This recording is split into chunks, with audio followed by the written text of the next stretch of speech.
Hey! Alright, it's time for Regency Love, and honestly, I think that today I can finish the James Graham storyline. Let's put on my lip balm first.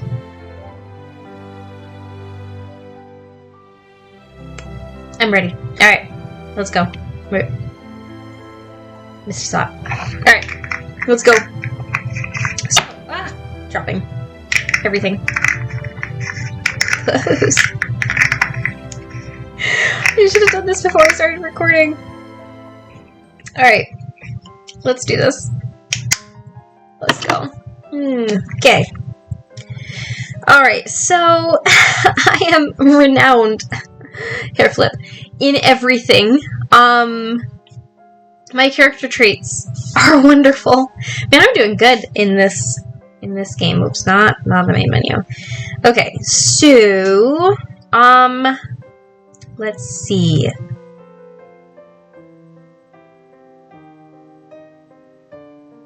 Okay. I see what I need to do. Alright, so let's do, I don't need to do any point stuff. I don't need to do any side quest stuff. I just need to, like, buckle down and go visit my boyfriend. So, if I recall, when last we met, let's see, his brother died. That was his only living relative. There was some drama with his brother's wife, who used to be his girlfriend. I'm using modern terminology, but, like, you know, in the time it was a little different. It was like his betrothed or whatever. Anyway, so and my character's mom was being kind of rude and, like, trying to butt into his personal life. I forget what else. Oh, and his best friend is still a jerk to us. So let's see what's going on today.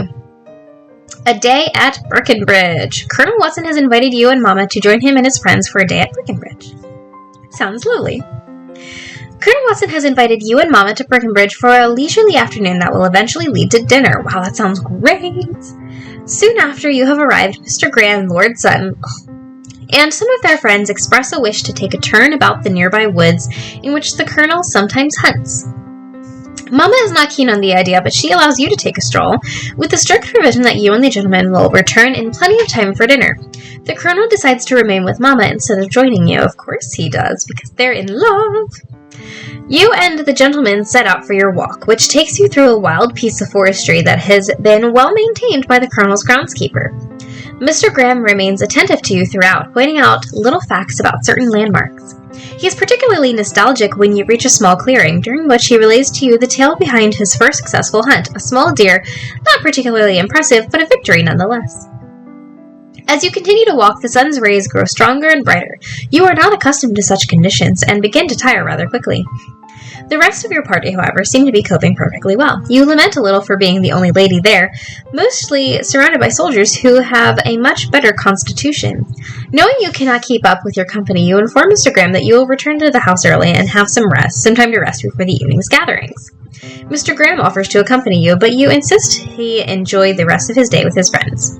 He's reluctant about leaving you alone, but you assure him that you know the way back. To your slight embarrassment, you have not walked far at all, but it is much too hot for you to continue as you are. Also, like, with all that she's probably wearing, I can understand that she's probably warm and toasty in the sunlight. Alright, let's see.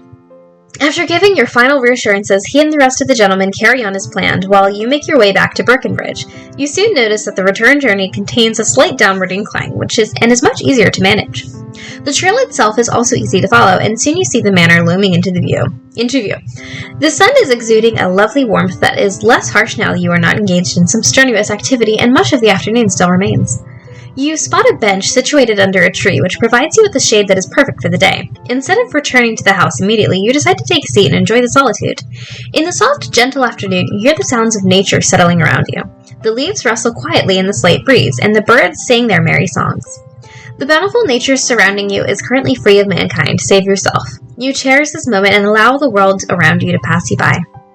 After a while, though you do not know how long, being so lost you are in peace and contentment, you hear some people begin to approach. Your reverie broken, you prepare yourself to greet these newcomers, whom you suspect to be returning from their walk. As their voices grow louder, you recognize that they belong to Mr. Graham and Lord Sutton. They seem to be alone, and you wonder if they have also returned early. You are about to rise from your seat when their words become distant, and you realize that you are the topic of their conversation. Oh! You assume that the nearby tree has obscured you from their view, which explains their candid chatter. Their voices carry loud and clear in the quiet afternoon, and you realize it's perhaps a little too late now to make your presence known without appearing to have been eavesdropping. I simply do not understand, James. I see nothing in Miss Sharp to warrant your interest, and yet you seem to be quite besotted with her. But it matters not if you don't see anything, so long as I see all. And goodness me, Aubrey, she is such a treasure. I don't know how such a dull person could be likened to anything of value. Honestly, you'd be much better setting your sights on another. Now, Aubrey, I know you're speaking out of concern for me, so I won't be baited by your words, but please don't talk about Miss Sharp in that way, at least not to me. You mightn't share my sentiments, but she's very dear to me.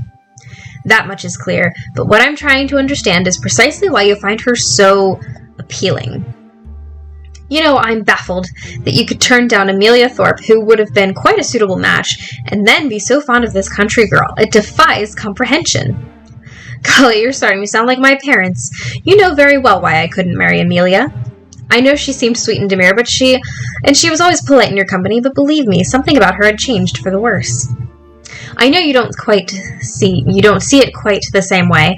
After all, when her family had risen, you and Amelia had far more in common than you and myself. I'm still surprised you didn't choose to marry her yourself. Perhaps I might have had your brother not intervene as he did. Had I not cared for your feelings. I don't share many of your opinions, but you know I treasure our friendship above all else. If you do treasure it so, could you please be a little kinder to Miss Sharp? I would like it so much if you two would get along. It pains me a little sometimes to know you are so uncomfortable in each other's company. Oh, but I'm not the one at fault in this matter. Miss Sharp simply isn't equipped with the graces and decorum to know how to behave in a proper manner.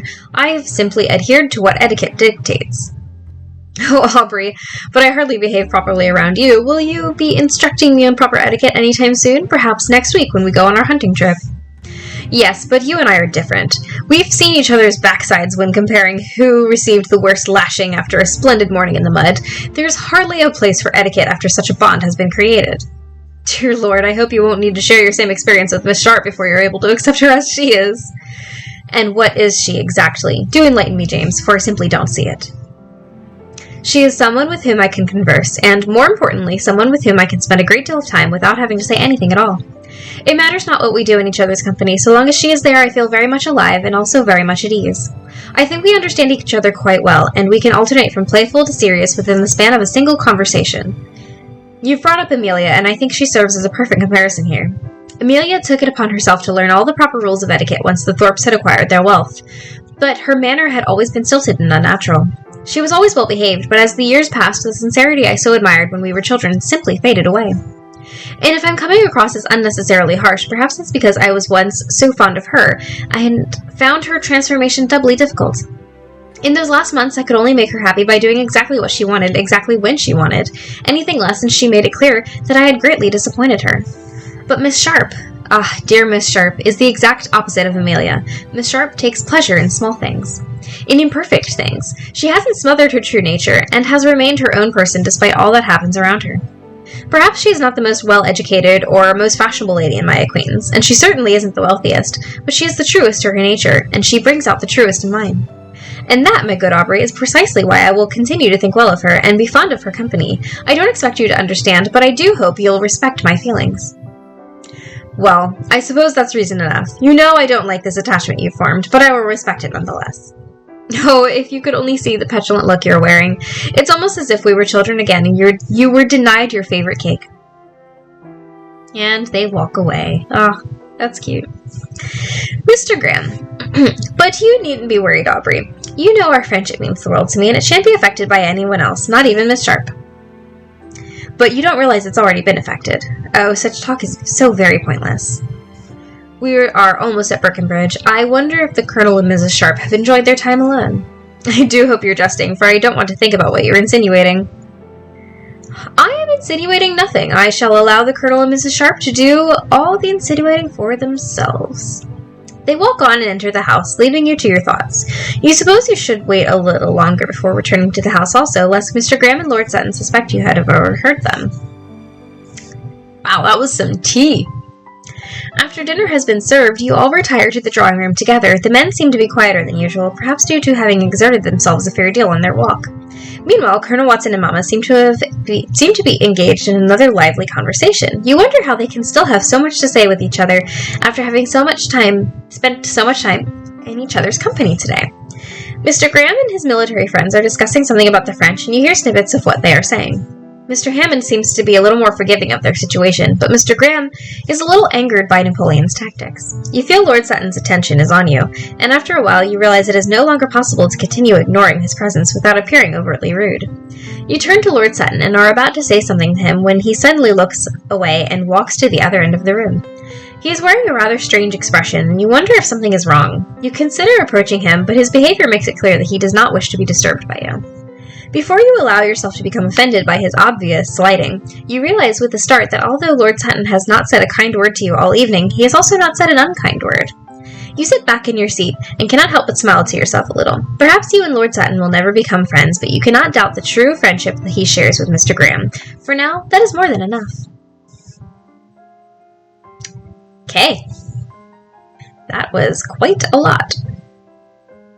Let's go dine there again! After dinner has been served, you and your company retire to the drawing room. Colonel Watson looks at you expectantly, and you suspect he will be singling you out. So, Miss Sharp, I have heard a tremendous amount of your skill at the pianoforte, but I am afraid I have not yet had the pleasure of hearing you play. Would you be kind enough to oblige us this evening? I would be delighted to play, but I'm afraid my performance might not live up to your expectation. Be humble. I doubt that will be the case. My sources are not prone to exaggeration. You approach the Colonel's pianoforte, which is a fine instrument indeed. A sonata would suffice for the evening, but you have not yet decided what to play. Let's play Haydn. Upon finishing, you receive very enthusiastic applause. The audience appears to be delighted by the music of Haydn. That was simply marvelous. May I request another, Miss Sharp?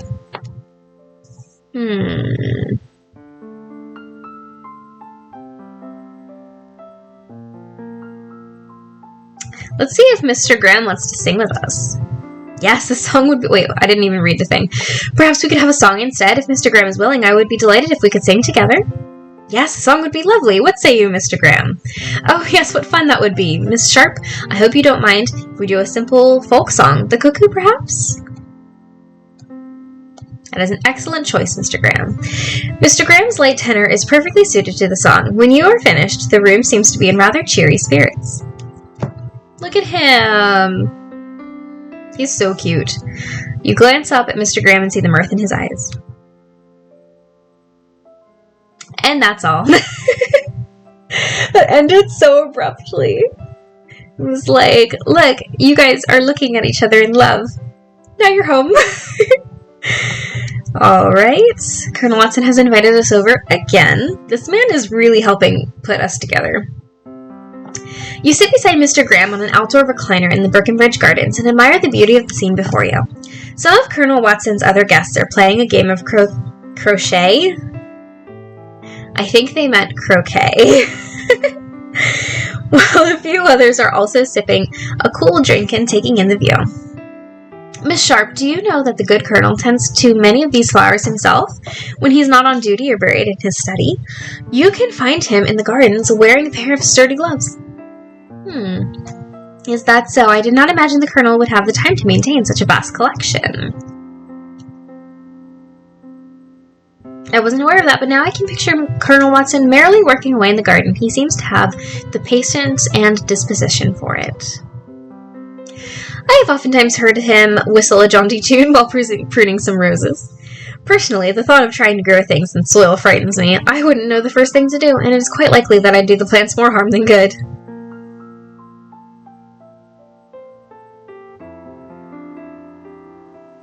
On the contrary, I imagine you would have quite the green thumb. You can be quite focused and attentive, and you are also gentle and kind with all living things.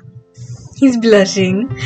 Thank you, Miss Sharp. Those are quite the compliments. They shan't inspire me to try my hand at gardening, but they will warm me for some time to come. As you are served another cup of cool, refreshing tea, a footman arrives to address Mr. Graham. He carries with him a letter, which Mr. Graham retrieves from the tray. They exchange a few words, and it is determined that the letter is of an urgent nature. And its deliverer is waiting outside for an immediate reply. With a small frown, Mr. Grant opens the letter and begins to read. You suddenly feel him stiffen beside you, and as he continues to read, Mr. Graham becomes more and more tense. When he has finished, Mr. Graham is sporting a heavy expression you have yet to encounter, not even after receiving the news of his brother's death. Miss Sharp, I have news here that is, well, I do not quite know how to describe it. Oh boy.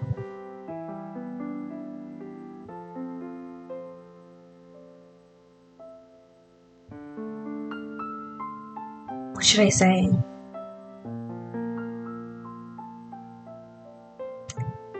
Perhaps you should start with the basics. Who sent the letter? What is it regarding? What response is required from you? That seems like a lot. I might say that, but maybe I'll say whatever it is, I have faith in your ability to handle the matter accordingly. You are much more certain in my abilities than I am. I suppose, in short, my brother's estates and the entire family inheritance are mine for the taking if I so wish. Mr. Graham takes a deep breath and exhales before continuing with his explanation. I'm not sure if you remember my extended absence when I was last away, but there had been a legal issue with who would take over my brother's wealth. After marrying Miss Thorpe, Frances acquired an extensive amount of her family's land, and this is in addition to what has been passed down from the Grahams. When I was at the funeral, Lord Sutton encouraged me to attend the reading of the will as well. I was reluctant, but Lord Sutton said it would help me to find peace with our estrangement. He was quite right. My brother did not mention me, not even once. And as he and Miss Thorpe, that is Mrs. Frances Graham, did not have a son, he had bequeathed his wealth to a rather distant relation, a second cousin. I was unconcerned by the outcome. It was precisely as I expected, but I suppose a lawyer who was a childhood friend thought differently. He decided to contest the will, stating that the inheritance should remain in the Graham family. I did not wish to pursue the matter, but Lord Sutton and my lawyer friend both insisted. In the end, I decided to do so, not for the inheritance itself, but for the tenants on our lands. I have spent my youth with these farmers and their families, and I did not wish to see them mistreated by this distant relation about whom I know very little. Hence, my return to Darlington was delayed, but knowing the complexities of our legal system and how my claim could be easily dismissed in favor of my brother's will, I have thought nothing about it since. However, it seems that, this letter informs me that my claim has been successful, and it will be granted should I wish to take it. The messenger is awaiting my response so that the paperwork can commence in proper. Wow. Do you know what your answer will be? To be truthful, I do not. I had not expected this outcome, and I have not thought about how to react in such a situation. I think I'll ask for some more time to consider this at length. Yes, I think that is indeed the best course of action for now. Mr. Graham speaks to the footman, providing instructions for the messenger who is still waiting at Birkenbridge's gates. Once Mr. Graham has relayed his intentions, the footman bows and leaves. I suppose I should speak to Lord Sutton about this development. I'm sorry to cut our afternoon short.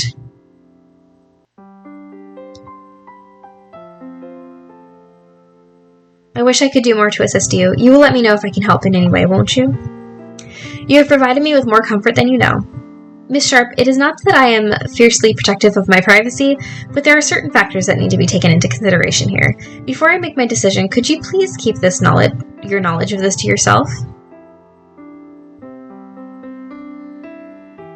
Of course, Mr. Graham, you have my word.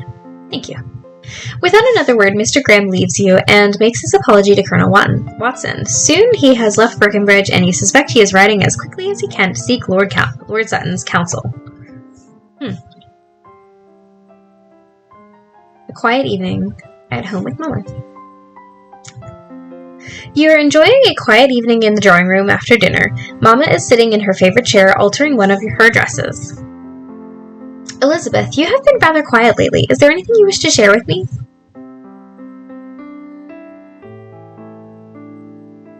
Oh boy, we're not supposed to tell his secrets, so I'm afraid you're quite mistaken, Mama. There is nothing out of the ordinary with me. Mama gives you a very long, knowing look, but returns to her work without another comment. Okay then. Errands in town. While in town, you have an unexpected meeting with a certain gentleman. You are finishing off a few errands in town when you spot Lord Sutton outside Mr. Murray's shop, looking rather unimpressed by the front display. Just as you were about to decide whether to approach him or leave him be, Lord Sutton turns away from the shop and looks straight in your direction in a rather uncanny manner.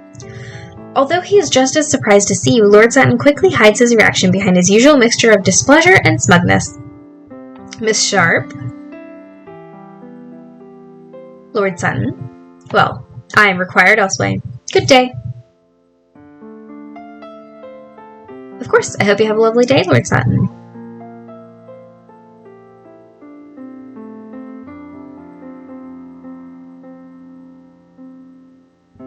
Lord Sutton nods at you brusquely before leaving. Okay. Mr. Graham pays you a visit about a rather serious matter. Miss Sharp, it is quite a pleasure to see you, as always. Likewise, Mr. Graham, I have been rather concerned about you as of late. Thank you, Miss Sharp, I am very touched. If you are not otherwise occupied, I was wondering if you might join me for a walk. There is something I wish to discuss with you.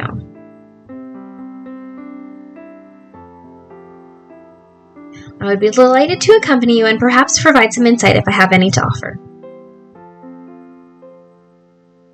You decide to take a turn about your cottage, which is surrounded by some lovely patches of wildflowers. You remain close enough to by the house, as propriety dictates when you are alone with another gentleman, but just far enough not to be overheard.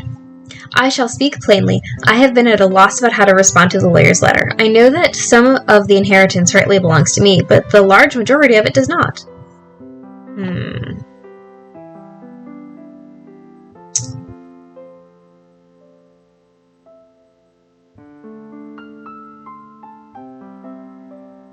Surely you could accept the entire inheritance and then bequeath what you believe is not your share to someone else, a worthy cause of some sort, perhaps? That is an idea worth pursuing further. What would become of Amelia Graham if I chose to take the inheritance? Despite the unhappy past we share, it will weigh heavily on my conscience if I cast her out.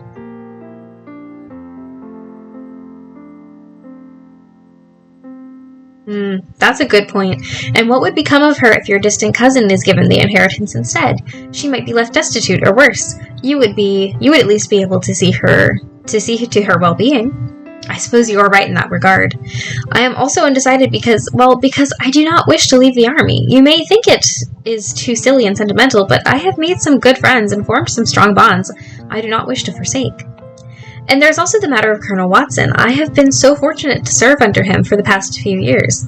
I owe him a debt that I could never repay. Leaving the army would be akin to abandoning my duties.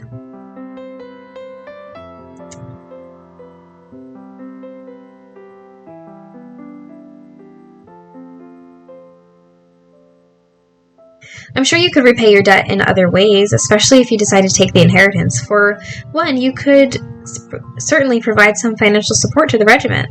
I suppose that is an option. Oh, Miss Sharp, I do not know what to do. I am so conflicted. Which part of my heart should I follow? Which set of duties should I favor?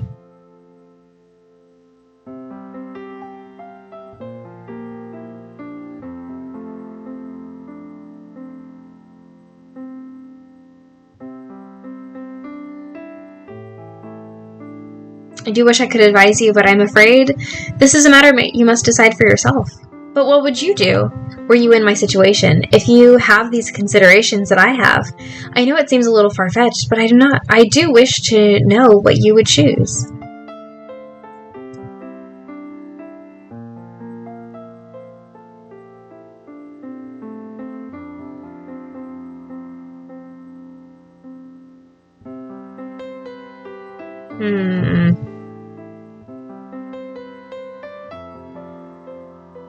I would be scolded by Mama and taunted by Mary for saying this, but my feelings are my own. Money and estates only hold so much meaning, that is to say, the bare necessities.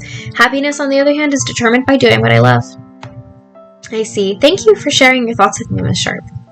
You have given me much to consider, Miss Sharp. I cannot thank you enough for sharing your thoughts with me.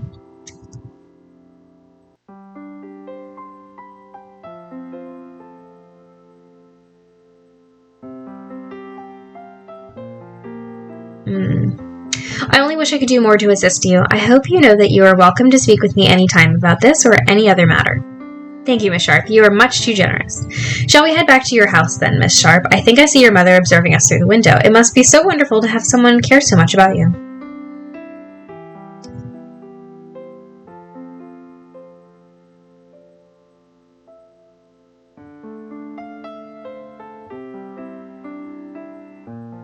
Perhaps you might like to stay for some tea then? Mama would be glad for the company, and you could pay your compliments to her in person. That is a delightful idea, but alas, I must keep my visit short today. I think I may have come to a decision, and there are certain things that I must do now. I confess I am a little envious of you for the close bond you share with your mother. I wonder if events would have unfolded differently if my own mother were a little more concerned about me and less about the money.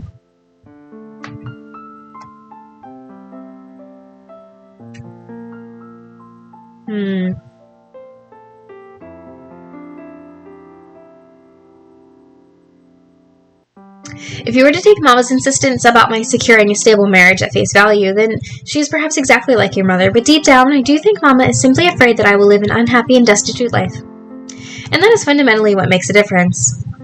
Once you have arrived at your door, Mr. Graham gives you a long, deep bow. When he straightens, you see the resolve in his demeanor, and know he has made his decision. Thank you again, Miss Sharp. I look forward to seeing you again soon. You watch Mr. Graham as he walks away, his stride now full of purpose. As you return inside, you wonder about what he has finally chosen. Alright, need to pause. Hi. I'm sure you've noticed that time has passed. So basically my son, my 2-year-old, woke up. Oops, dropped the puzzles. My 2-year-old woke up and was quite sick, so I was not able to get back to my video, but whatever. I'm just going to finish it now before I go to bed. I should be in bed now, but making that username ring true, so here I am.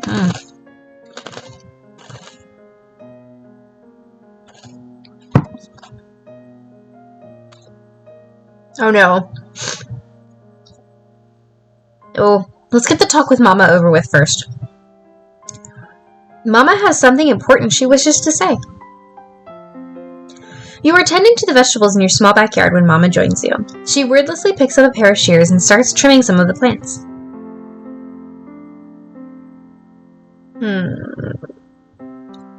Good morning, Mama. It is so lovely to have your assistance. You have much more of a green thumb than I do. As with all things, my dear Elizabeth, practice and more practice. For the next while, the only sounds you hear are those of the tools you are both using to cultivate your plants. Mama is very efficient in her work, and you concede that her skills are far superior to yours. The extra pair of hands makes short of your work, and soon enough you have completed your task in much less time than anticipated. However, you are still a little tired from your exertions, and you are very much looking forward to taking a rest. You glance over at Mama, who seems to have tired a little as well.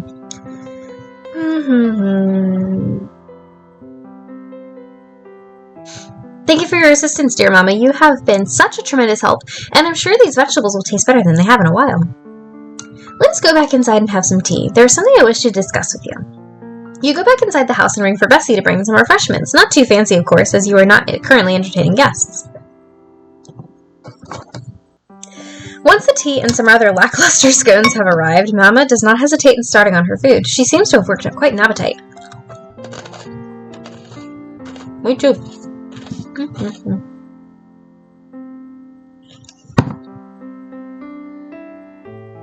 This means trouble. Now, Elizabeth, I wish to speak to you about Mr. Graham.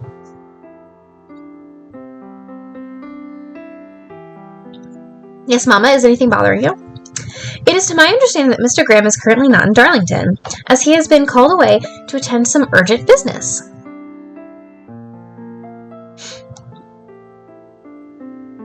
Oops. Yes, he is. Oh, I do hope he is all right and that everything is being resolved quite nicely. And I suppose what I wanted to know was, well, are you quite all right with his absence, Elizabeth?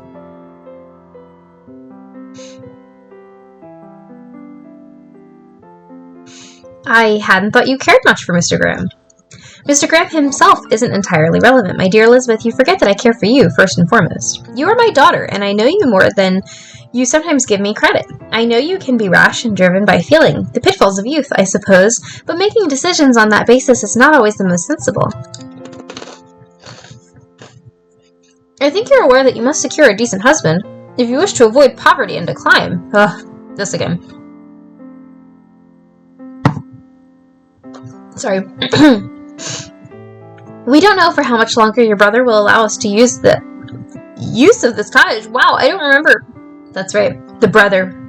I never remember that there's a brother. He may very well cast us out tomorrow. And I am concerned because one day, perhaps a little sooner than we'd like, I will awake an old woman without much breath left. If you remain unmarried, you will be left alone in this world, dependent on the charity of those around you. Oh boy.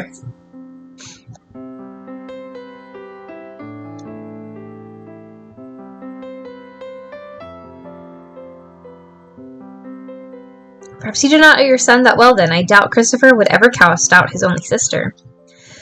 But you were only a little girl. Your memories of him are unreliable. And only the Lord knows where Christopher is now. He might have started a family and will need to provide for them.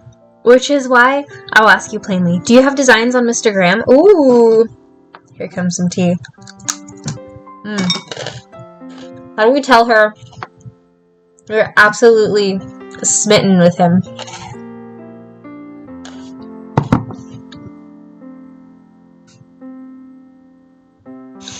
I'm not unscrupulous enough to have designs, but I'm certainly very fond of him. Mr. Graham has made it quite clear he wishes for your hand in marriage. Your courtship has been largely discussed in Darlington, and I have been unable to stop the rumors. At first, I tried to reassure all our friends that you two were not forming a serious attachment. After all, it would have been quite a shame if your perceived unavailability deterred other better prospects. Ouch. But it soon became obvious that Mr. Graham was quite besotted. And there was no denying it when the man himself spoke so well of you in public. Nothing to put your reputation at stake, thank goodness, but with great admiration just the same. Now, I suppose all of Darlington is simply waiting for a proposal to take place. I, for one, have no doubt Mr. Graham will offer his hand. But what I don't know is whether or not you'll accept him. Oh boy. Hold on.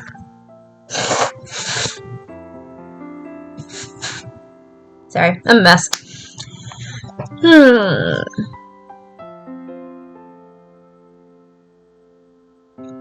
I too have been thinking about this for quite a while, and I do wish he would propose, but I've been a little afraid you might not give your consent or blessing.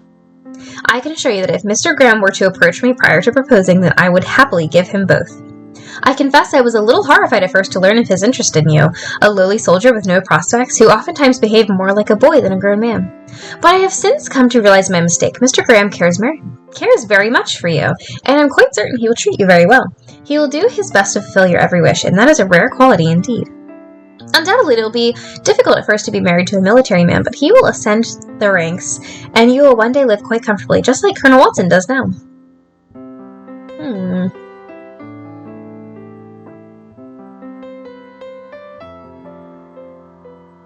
Thank you, Mama. I'm much more at ease after your words. I'm very fond of Mr. Graham, but I would have refused him if I knew you had disapproved of the match. You're a good girl, Elizabeth. It would not be altogether bad if you and Mr. Graham were to marry. For one, you would be settled and financially secure, though you would have to live very modestly. For another, you wouldn't have to contend with the rumors that would surely arise should you refuse him, and those rumors would destroy your change of securing another suitor, much less a second proposal. But I shall not speak of this any further. All this talk about such serious matters is making me quite anxious. Let us have another cup of tea instead. The subject has clearly been put to an end, but you think about it for a while afterwards. Although you were a little surprised by what Mama has said, you begin to wonder about the truth in her words.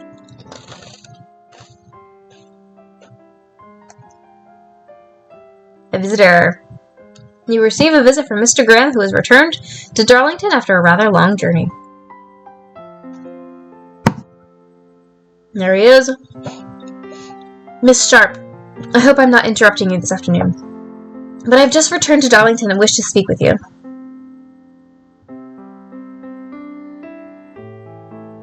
Mr. Graham, I know it has only been a few short days, but I was acutely aware of your absence. It is so good to have you back again.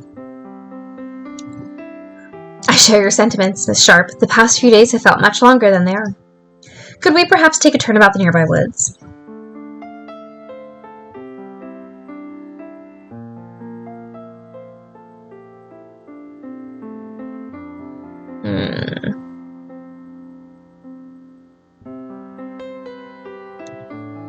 I don't know if I'm supposed to go with him or take him inside.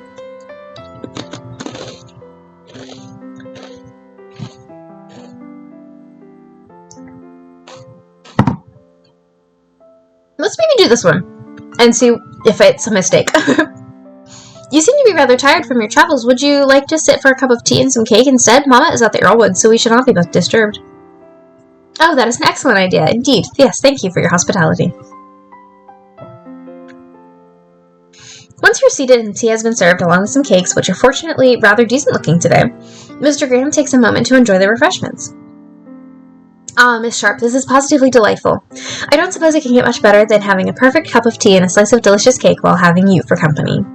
You're too sweet.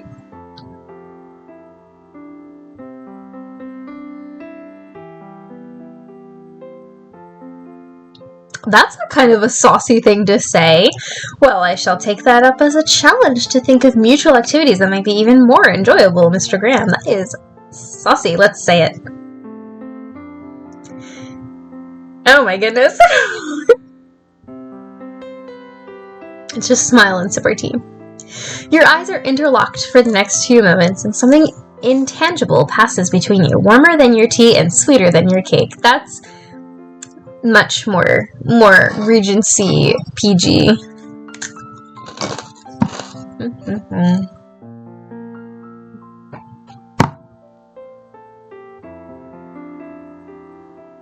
Sorry, I really shouldn't have tried to eat a snack while doing this. Miss Sharp, I must apologize for leaving rather hastily after we last spoke. I had come to a decision, and now I wish to inform you of it. I suppose I should have told you of my decision at the end of our conversation, but I wasn't entirely sure of it. To this day, I don't know if I've made the right choice. But on the way back to Darlington, I kept thinking to myself, I must tell Miss Sharp.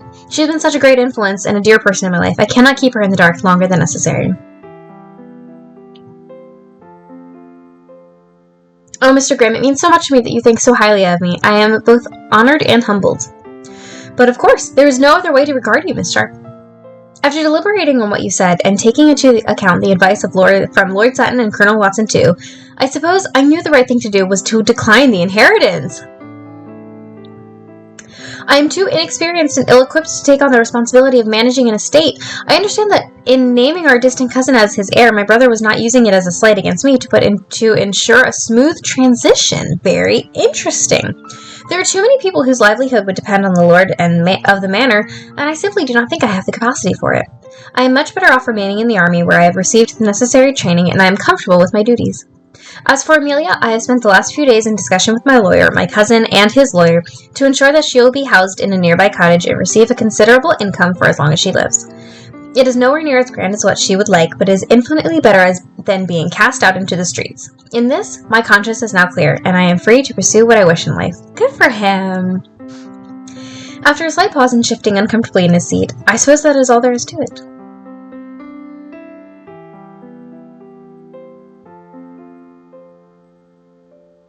Thank you for sharing the news with me. I feel quite privileged that you paid me a visit specifically for the purpose of informing me. Of course, Miss Sharp, I would not have reached my decision without your assistance. But I don't suppose you might tell me what you think about my decision? Your opinion means a great deal to me. Well, I'm absolutely delighted by the news. You have chosen to follow your heart and remain with the people whom you regard as family, and you have also done well by your sister-in-law. Yes, indeed. I am so glad I will not be parting with my brothers in the army, or with Colonel Watson, who has always been like a father to me. Oh, Miss Sharp, now that I have made my decision and everything has been put into motion, I find myself so tremendously relieved. I wish to recline here and drink my tea and remain the happiest man in the world.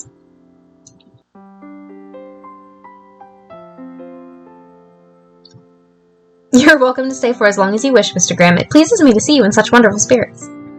I suppose as much as I wish to remain indefinitely in such a happy state, there are things I must attend to. I have sent word to Colonel Watson, but I've yet to inform Lord Sutton of my decision. I hope he won't be too displeased with me.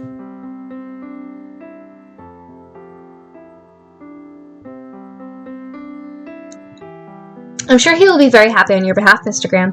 Lord Sutton cares a great deal for you, and he will not be too upset about discovering the news a little later than expected. Once again, I find myself marveling at my fortunes. I do not think anyone can have better friends and companions. And on that note, I shall take my leave. Thank you again for your hospitality this afternoon, and for being so patient with me. It means so much to me, I do not know how to express it.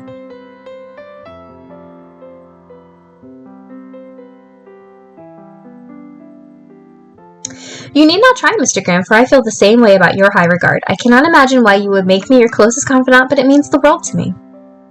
Mr. Graham gives you a long, soft smile, his green eyes lovely and bright. Mr. Graham leaves and walks toward his horse with a spring in his step and a rather obvious smile on his lips. He mounts with a swift, grace movement and gives you one last wave before riding away.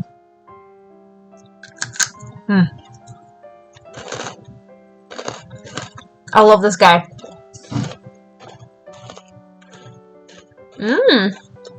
Relaxing evenings.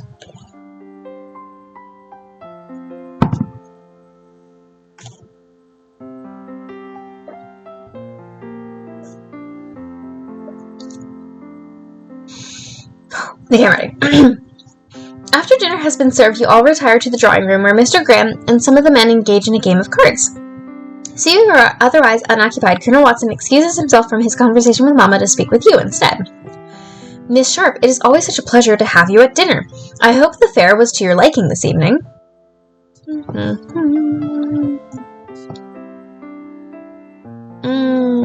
Wait, what?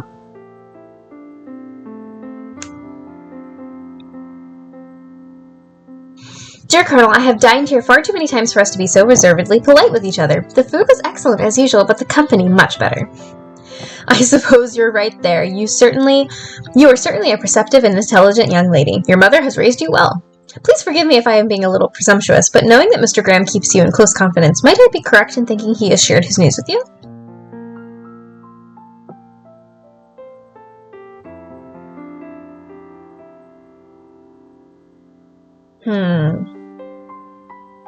Oh yes, and I am so pleased to hear it. I am sure Mr. Graham will be quite happy to spend the rest of his days alongside his comrades, continuing his good work in serving our country. Maybe let's not say that. Yes, he has indeed. Mr. Graham holds you in very high regard, and whatever reservations you might have, I hope you will be supportive of this decision.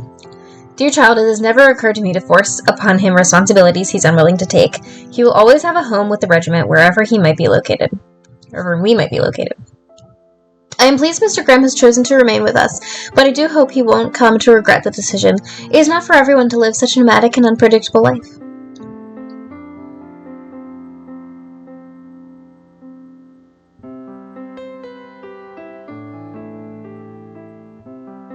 Perhaps in time Mr. Graham might indeed feel the need to settle down in one place, and by then perhaps he would have the means and station to do so, but for now he is very much curious and excited about the world at large. Yes, you are quite right. He will have certain options available to him in the future, limited as they are. I do wonder what I might have done in my youth, had I ever been presented with such a choice as Mr. Graham's. I suspect my life would have taken a very different course had I not remained in the army.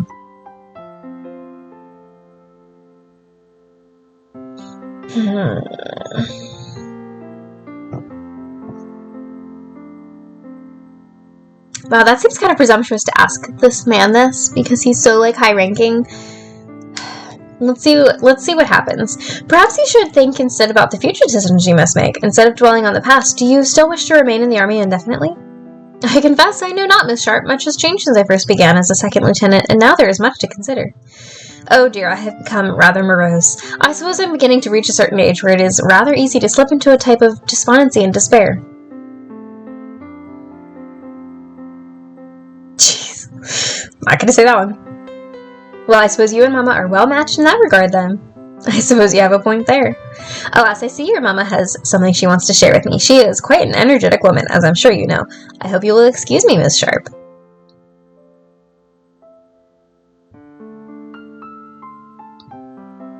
Of course, Colonel Watson. Thank you for taking the time to speak with me. Colonel Watson nods at you, then takes his leave. When he returns to Mama's side, you see he is much more at ease. Surprisingly, you find Mama is similarly content, more so than you have seen her in quite a while. I'm trying to get those two together. That would be cute.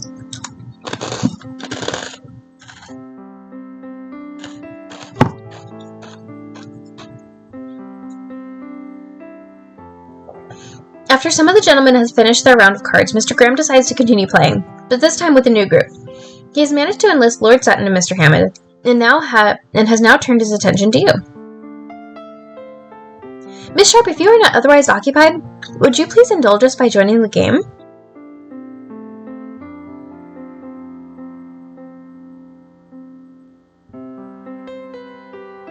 I would be delighted to, Mr. Graham. I do have quite a fondness for cards, though I play so rarely I'm sure I will embarrass myself. Oh, I have great confidence in you, Miss Sharp. I'm sure you'll pick it up again quite naturally. You all sit around the card table while Mr. Graham begins to deal. You've been given a fair hand and wonder what to do with it. When you glance up at Mr. Graham, you see that he sports quite a grin on his face, but you are not the only one to notice, for Lord Sutton soon makes a comment. Why, Mr. Graham, you are perhaps a little too easy to read for this game to be challenging. Then upon realizing Lord Sutton's meaning, his grin widens. Oh, well, it is not necessarily these cards. I've simply found myself smiling quite frequently as of late. I'm not sure if it's physically possible for you to smile more often than you do. Does your face not hurt from all the exertion? I find my own threshold lies at around 5 minutes. Oh yes, my cheeks and jaw have been quite sore since returning to Darlington, but I simply cannot stop. Besides, there are much worse pains to have. I would agree with Mr. Graham. I would much rather be pained from smiling too much than from some of our daily exercises. Alas, I'm afraid I'm quite unfamiliar with both concepts. Perhaps we should subject you to a week of army training. That, or a week of smiling. Goodness me, I would much rather the vigorous physical exercise than the other sort of torture. Oh, but you have such a charming smile, Lord Sutton. I really don't know why you don't avail of it more often. All your features simply light up, even with the smallest smile. Then I hope I will not light up again in the near future. Golly, what an awful thought. I'm very sorry to say that you, Mr. Graham, must smile enough for the both of us. I'm sure that could be arranged.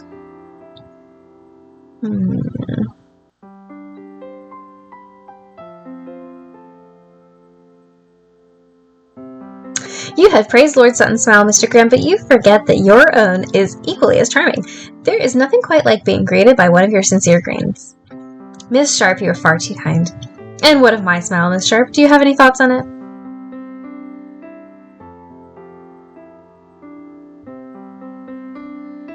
Alas, I am not as fortunate as Mr. Graham to have witnessed your legendary charming smile. Would you care to give us a demonstration? He's uncomfortable. On second thoughts, I retract my previous question. It was extremely foolish to begin with. I know not how we came across this topic, but let us move away from it at once. It is most unseemly and pointless. Certainly, Lord Sutton. Before he returns his attention to his cards, you catch Mr. Graham glancing up at you. His eyes seem to be brighter than ever, and his joy is very much palpable. You spend the rest of the evening playing through a round of cards with these gentlemen, where the conversation is light and pleasant, and where Mr. Graham's good-natured demeanor forms the underlying tone. You've returned home from your evening at Birkenbridge, and are beginning to ready yourself for bed when Mama indicates a wish to talk. Elizabeth, is it true? Colonel Watson delivered the most surprising news to me this evening. I could hardly believe it.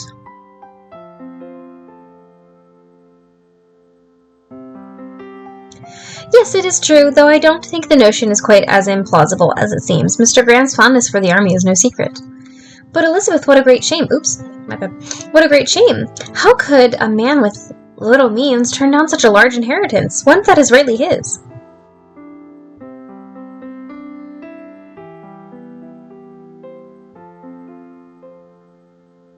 On the contrary, I think it's rather courageous of Mr. Graham to pursue a military career when it is clearly what he loves. I'd rather him be happy than rich. I suppose that is one way of thinking about it, but I'd rather him both happy and rich, especially if you are one day to benefit from the latter. But more to the point, Elizabeth, has he made any mention of maintaining contact with you after he leaves Darlington? Have the two of you spoken about marriage?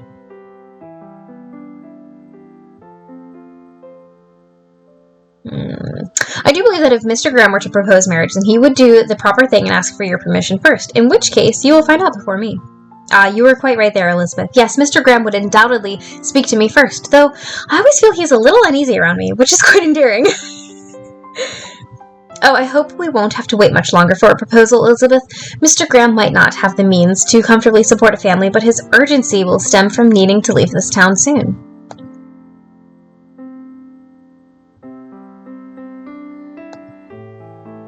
Mama, I don't think it is wise to tempt fate by assuming such things before they occur. For all we know, Mr. Graham simply considers me as another friend, nothing more. Ah, Elizabeth, you are so green in the ways of the world, but let us remain reserved in our suppositions. Though, I can assure you now that I am right in this matter. You hear a shuffle about the house. Presumably Bessie has fallen asleep while waiting for your return, and is now ready to help you and Mama undress. But it is now time for some rest. Good night, Elizabeth. Mama, if you don't mind me asking, is there perhaps something blossoming between you and Colonel Watson? Why would you think that? Oh, but now is certainly not the time or place for such a discussion. I shall head up now. Good night. You and Mama both retire for the evening, leaving you with quite a few things to contemplate.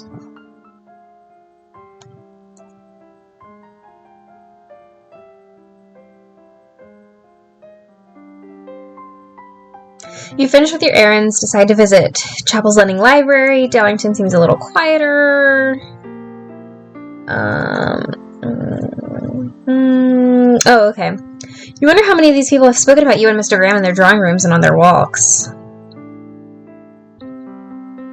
Let's feel pleased. You raise your chin and proceed to scan the shelves, this time with an air of confidence. For a few moments you feel rather important and are quite certain every household in Darlington has lately mentioned your name. You soon start to head home and find you are a lot hungrier than you anticipated. You clean your pace and are quite looking forward to dinner. Okay.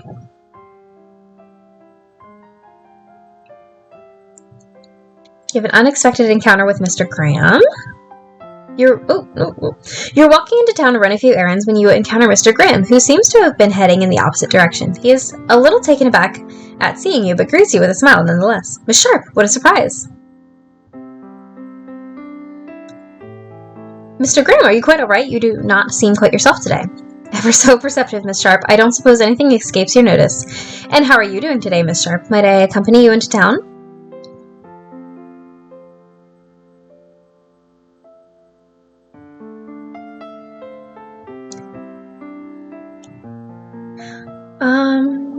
I'm quite well, thank you. I very much appreciate your offer, but it seems you have other business to attend to, and I shan't keep you from that.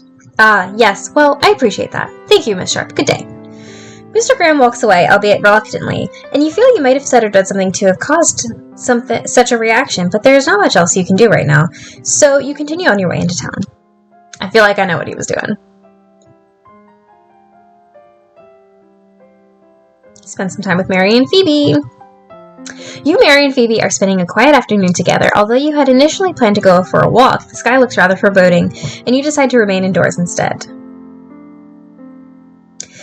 You have not brought any of your needlework with you, but have left some embroidery at Mary's house a few months ago. You decide to resume it now. Meanwhile, the other two girls practice their watercolors.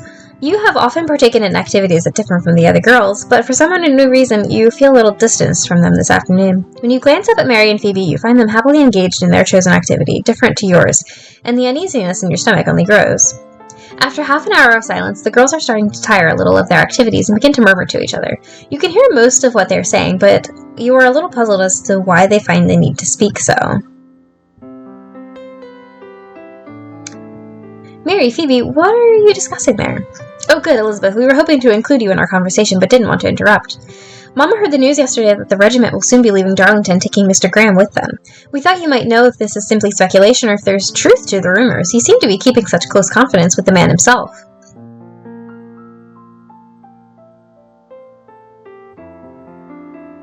Oh, Mary, Phoebe, I know not what I will do once he is gone. I've grown so accustomed to his company, I simply cannot imagine what the days would be like without him here. Please don't be so disheartened, dear Elizabeth. I'm certain you'll see a lot more of him than any of us will. He seems to be equally fond of you. With all the travels and responsibilities ahead of him, I suppose Mr. Graham will remain a bachelor for some time yet. Oh, you do have quite a point there, Mary. Being at the beck and call of the Royal Army is not ideal for starting a family. I am so sorry, Elizabeth. All this time I'd been so certain Mr. Graham would one day ask for a hand in matrimony. Oh, Mary, do not be so discouraging. Neither of us knows Mr. Graham's plans and intentions, so let us not make these unfounded speculations at Elizabeth's expense.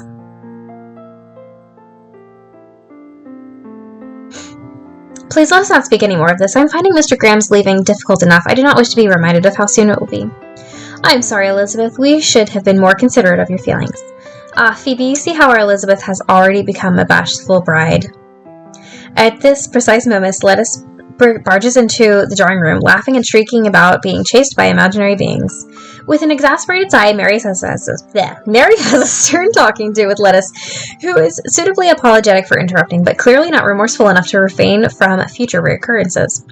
When Lettuce has left the room, fetched this time by Anna, who is particularly austere today, the intimate atmosphere has evaporated, along with the possibility of discussing Mr. Graham in more detail. It also seems that no one is quite inclined to continue with their activity, especially not with the dimming sky. Instead, Mary proposes the break for afternoon tea, during which her conversation ventures into concerns about a rumored shortage of tea from the Indies. A visitor. Mama has sent you into town for some errands, and you return home to find Mama with a visitor. Upon arriving home after your errands in town, you realize there is a visitor with whom Mama is merrily chatting in the drawing room. As you hang up your coat, you hear a merry chuckle that unmistakably belongs to Mr. Graham. You are a little surprised when Mama responds in kind, her warm laughter making your small house feel rather homely and cozy. You enter the drawing room, and Mr. Graham immediately rises to his feet in greeting. Miss Sharp, how lovely it is to see you today. Your mother and I were having quite a lovely conversation, and it would be wonderful if you could join us. Oh, yes, Elizabeth, come and have a seat. You must be tired from spending your morning in town, and some tea seems to be in order. Mama gestures for Bessie to refill the teapot and bring an extra teacup for you. Soon, Bessie re-enters the drawing room with the tea and even a plate of small cakes. Mr. Graham, I confess, I have had Mrs. Gertrude keep some of these cakes around at all times in the event that you might visit. I recall you mentioned once that you used to be quite fond of such treats as a little boy. Ma'am, you are much too kind. You need not have gone to such trouble on my behalf. Nonsense! It is always lovely to have you in our company, and seeing as you must travel here to visit, it is only right to ensure you are sufficiently fed before you leave. Then I shall allow myself to indulge a little. Thank you ever so much, Miss Sharp. And how are you today, Elizabeth? I hope your errands went well.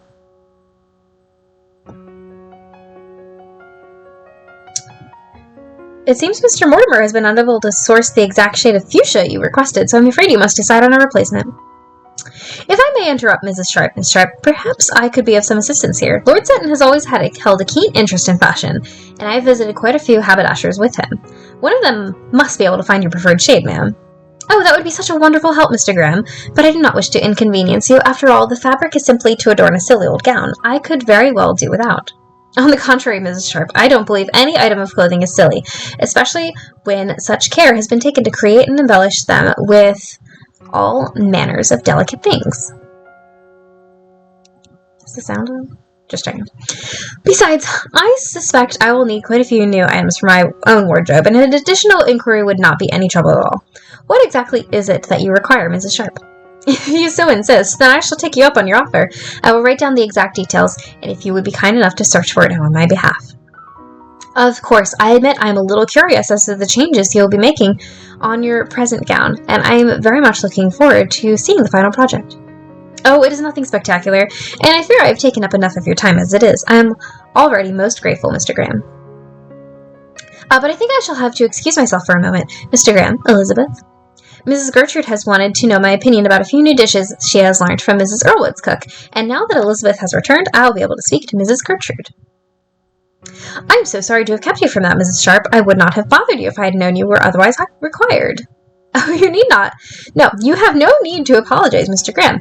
It is not an urgent matter, and I have been more than happy to converse with you. I bet I know what they were talking about. Just saying.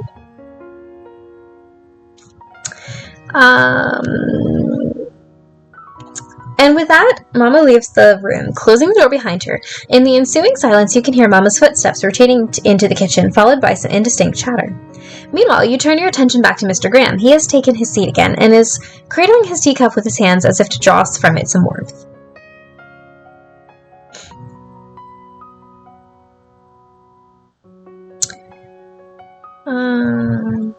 Are you cold, Mr. Graham? Shall I light the fire? We are starting to head into autumn, and I think we have some firewood set aside. Oh, no, please do not go to such trouble for me. I am perfectly content at present, thank you.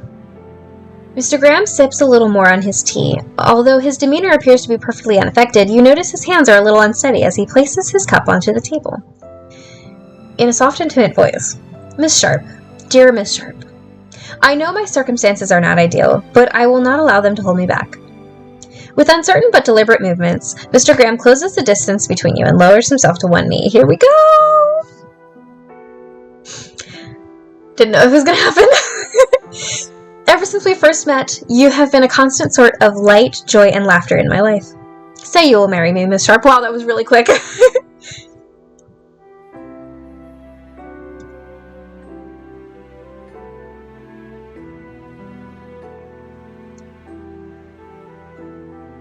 But I feel such a simple statement is not enough. My feelings for you are so strong and run so deep that I cannot find the words to express them. Oh, but I think you just have, in your lovely, eloquent way. Besides, there is much beauty to be found in simplicity. You are such a treasure, Miss Sharp. I promise I will cherish you for as long as we both live. Wait, what? Oh my goodness, no. And I will cherish you just the same, my dear Mr. Graham. Call me your Mr. Graham and I will do anything you ask. Ah, how I wish to remain here knelt in front of you for a long time to come, but I suppose I should rise soon, after which we should inform your mother of the good news.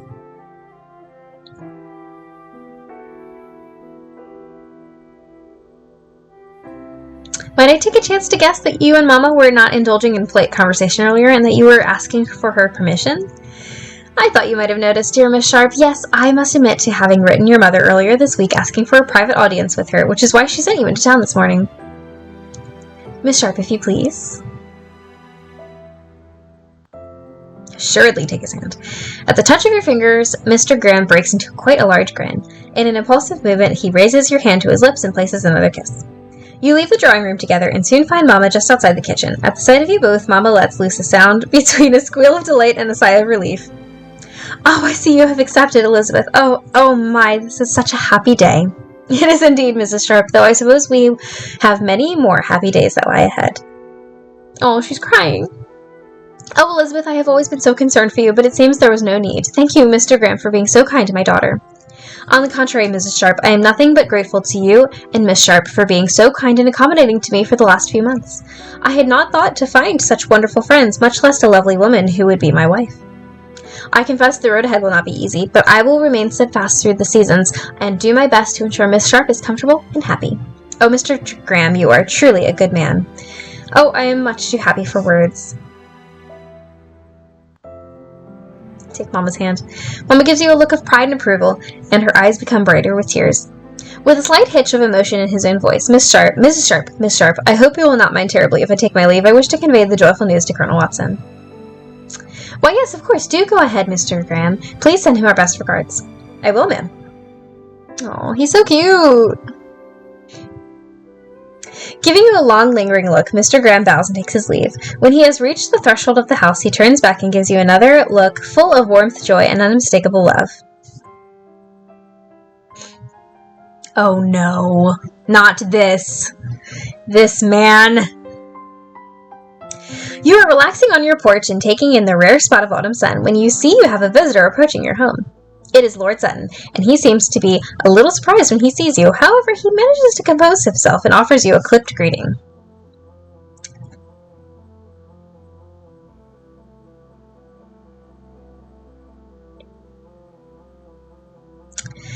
Now, Lord Sutton, I confess you are the last person in the world I would ever expect to arrive at my doorstep. To what do I owe the pleasure, or the displeasure? As always, you are exceedingly blunt. I wish to say a few words to you, Miss Sharp. I will not take up much of your time.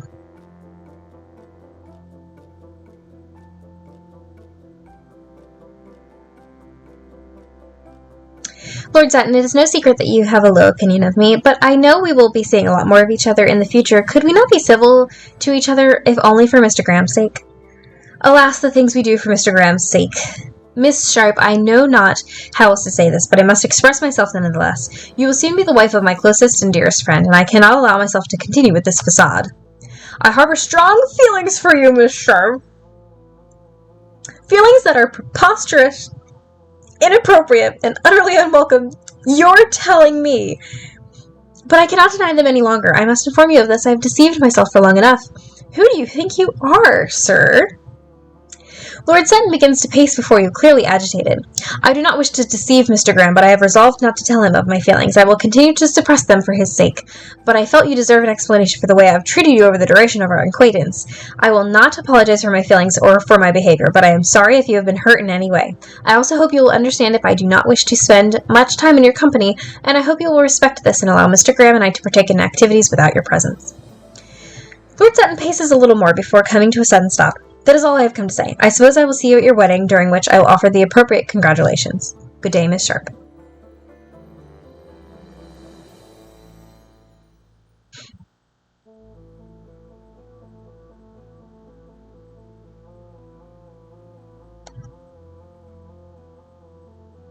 Thank you for your honesty, Lord Sutton. Your confession must not have been easy to make, but I wish to assure you that I bear you no ill will. I have enjoyed our banter and might even call us friends. If you ever feel so inclined, Mr. Graham and I will always welcome your company. I thank you, Miss Sharp. I do not deserve your kindness after how I have treated you, but I appreciate it all the same. But I must take my leave now. Good day. The sun no longer feels warm and comforting as before. You return inside with Lord Sutton's unexpected confession weighing heavily on your mind. Mary calls to congratulate. Oh, Elizabeth, what absolutely wonderful news. I'm so very happy for you. Many congratulations are in order, dear Elizabeth.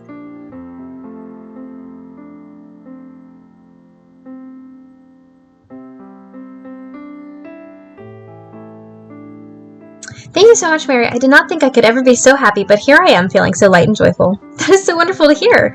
Dearest Elizabeth, do tell me how you are feeling right now. I want to know all about his proposal, about your acceptance, about your plans for the upcoming wedding.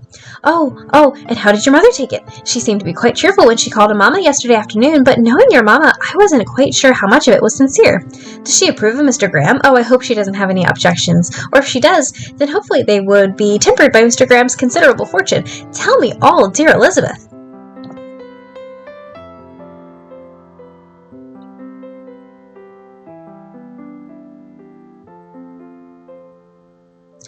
Mr. Graham was the perfect gentleman about the entire affair. He arranged a private meeting with Mama, during which he asked for permission, and then asked for my hand in the sweetest, most sincere manner.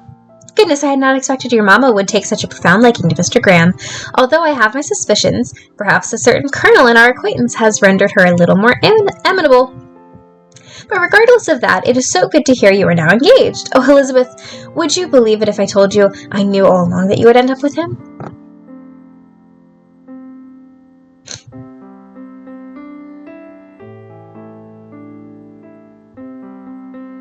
You may have mentioned it once or twice or 50 more times. Well, it has come true. Bessie interrupts for a moment to bring some of the special tea served to guests, which is lovely and rich. You and Mary sip on your drinks, and you hear Mary hum quietly in contentment. After a few moments of silence while you both enjoy your beverages, Mary begins to observe you a little more closely, her brow suddenly furrowing. Elizabeth, I may very well be wrong in this, but I suspect there is something you're not quite telling me about your upcoming marriage with Mr. Graham.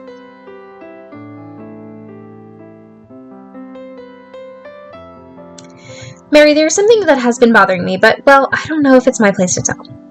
Dear Elizabeth, you have known me since we were both little girls, and I think it is right to say you are the person with whom I am the closest in this world. I am quite aware that I can get a little carried away with gossip and other such talk, but if you do wish to share something of the utmost importance with me, I hope you will trust I will keep it to myself. A few days ago, I received an unexpected call from Lord Sutton. It turns out he has been in love with me for this whole time, and he wished to confess before I married Mr. Graham. Mary puts down her teacup, and so suddenly that liquid splashes onto the saucer, with some drops even making their way to her dress. Lord Sutton, confessing his feelings for you, despite the fact that you are now engaged to his best friend? Oh, what villainy!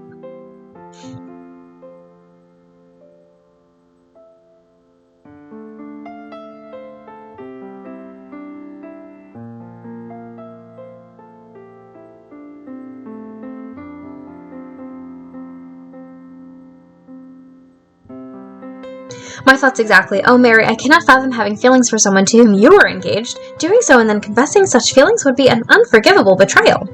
Nor I. Oh, how I am enraged at Lord Sutton for his behavior. Oh, but you must absolutely not tell Mr. Graham. Please tell me you've not yet confessed to him. That would be absolutely disastrous.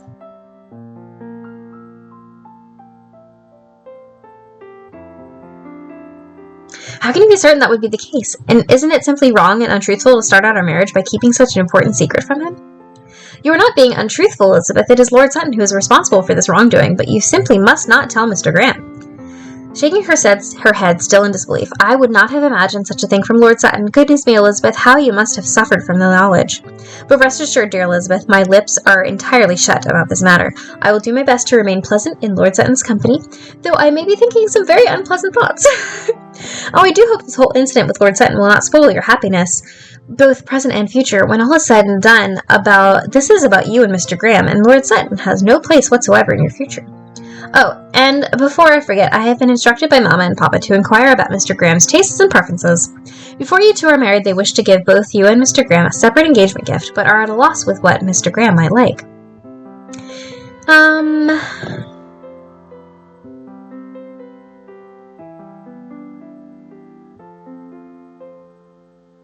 Oh, Mr. Graham would certainly appreciate something that is delicate and handmade, though I confess I have been working on a small gift for him, and I'm afraid your Mama might overshadow my efforts. Oh, what a marvelous idea. What are you making for him?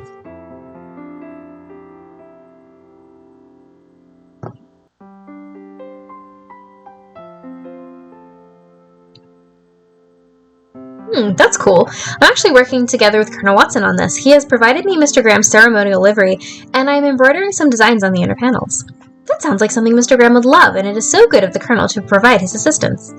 Ah, you and Mr. Graham engaged to be married. I am so pleased for you, dear Elizabeth. Thank you, Mary. Your friendship and good opinion mean so much to me, and I am so utterly delighted you approve of the match. But of course, I have been your longest and most devoted supporter. As you and Mary sip your tea, the conversation moves towards the foods and decorations you might consider for your upcoming nuptials. Mary seems to be in particularly good spirits when she leaves later that afternoon.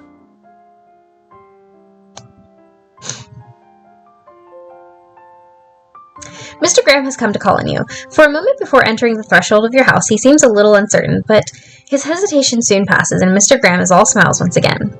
Miss Sharp, it may seem a little silly to you, but I have just realized that this is the first time we have been alone in each other's company since our engagement, and, well, it simply caught me by surprise.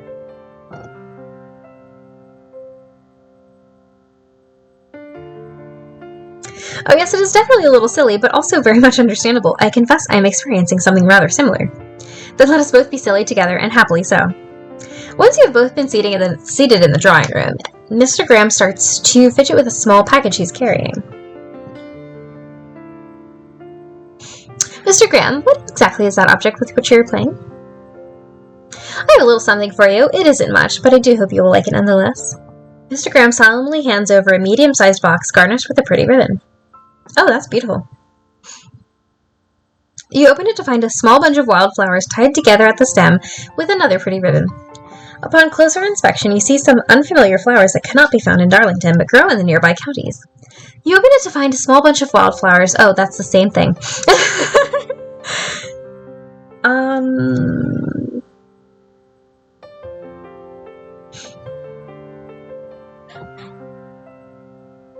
As much as I wish to be a good hostess, I am quite tempted to place these in a vase and simply look upon them for the rest of the day. I dare say I would prove to be uninteresting company. You may do whatever you wish, my dear Miss Sharp. I would be quite content to simply sit here with you. Mr. Graham's smile, though it still maintains most of its charm, seems to have lost a little of its boyishness, only to have developed into something a little deeper and more mature.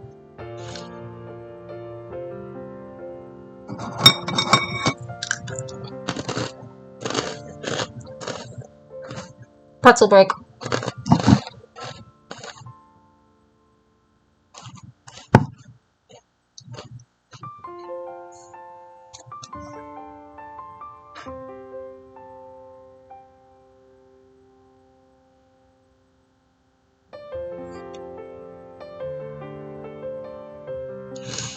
This is the second gift from you in this vein, Mr. Graham, and I appreciate it as much as I did the first. Thank you, Mr. Graham. Ah, so you've deduced that I was behind another earlier gift. You're always so perceptive, Miss Sharp. After discovering your preferences all those months ago, I simply could not resist.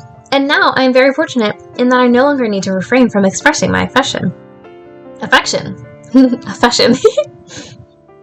Mr. Graham gazes on you for a moment, and then decides to sit a little closer to you and take your hand. His skin is warm and a little rough, but he holds your hand with great care and gentleness. I feel I cannot be happier than at this present moment, but I also know we will have much more joy ahead of us, and I look forward to sharing with you every one of those beautiful, blessed days. You and Mr. Graham sit hand in hand for a while longer, and so you are both bathed in warmth from the late morning sun and from some place within. Oh, that's it. Epilogue. After you and Mr. Graham married, you join him and the regiment in moving around the country. Although your living conditions are not always easy, Mr. Graham works very hard at fulfilling his duties both as soldier and husband. A year after your wedding, Mr. Graham receives a promotion and spends his income on renting a little house in the countryside for you, and visits you and your infant daughter as often as possible. When the Napoleonic Wars are over, your husband has the luxury of spending more time with you and your growing family. His commitment to the army is recognized and rewarded, and within a few years, Mr. Graham has reached the rank of colonel. For your 10th anniversary, Mr. Graham surprises you with the house he has purchased near Darlington, where you both live happily for many years to come. Wow, what a great ending. Your needlework continues to improve, and you embark on many complicated projects, much to your husband's delight. Although you were sometimes a little vulgar in your words and actions, Mr. Graham rarely takes offense. Indeed, he is happy to join you if the occasion allows. Mr. Graham continues to be quite taken by your sense of compassion. Despite any other flaws you might have, your husband easily forgives you when you show him the depths of your kindness. One evening after attending Mr. Hammond's military funeral, dang, that's sad, your husband admits that despite the deep animosity he once felt towards Francis Graham, he is very thankful you convinced him to attend his brother's funeral, where you had a chance to say goodbye. You soon discover that Mr. Graham has always had his family crest sewn into the inside of his military coat. However, a few months after you have married, he asks if you might embroider something new to replace it. It seems your influence on Mr. Graham has led him to believe that change is possible after all. In the first year of your marriage, Lord Sutton would often visit Mr. Graham, where he is stationed, and the two men would spend hours together in each other's company. When your husband rents a cottage for you, Lord Sutton visits more frequently. First when Mr. Graham is back home, and later when it is just you and your children. Although he becomes comfortable in your presence, you two become quite close, Lord Sutton remains the perfect gentleman and never behaves out of turn. Having no family of his own, he decides to bequeath a large part of his fortune to your children, to whom he is the godfather. Every year, Mr. Graham celebrates your anniversary with an impressive bouquet of wildflowers. You are always surprised by his gift because the exact contents are never the same, and the combinations are creative and even unexpected. Guys, that was so nice! Ah, love it. Well, that was the Mr. Graham storyline of Regency Love, which means that we only have one left, two, actually. One that matters, and one that doesn't. So, next, I will do the Mr. Curtis storyline, and he is a slightly older gentleman. He's got kind of a vibe about him of the guy in Sense and Sensibility whose name is currently escaping me, even though that's like my favorite. Shoot. But that's a great storyline, so we're going to do that one next. And then, when all is said and done, I'm going to do the storyline that is literally, you have to mess everything up so badly, like just such utter like despair that you absolutely simply must marry Mr. Digby. So that will be the last thing that I do, but you guys can look forward to that. So thank you so much for joining me for this fun, and I will see you next time, and yeah, goodbye.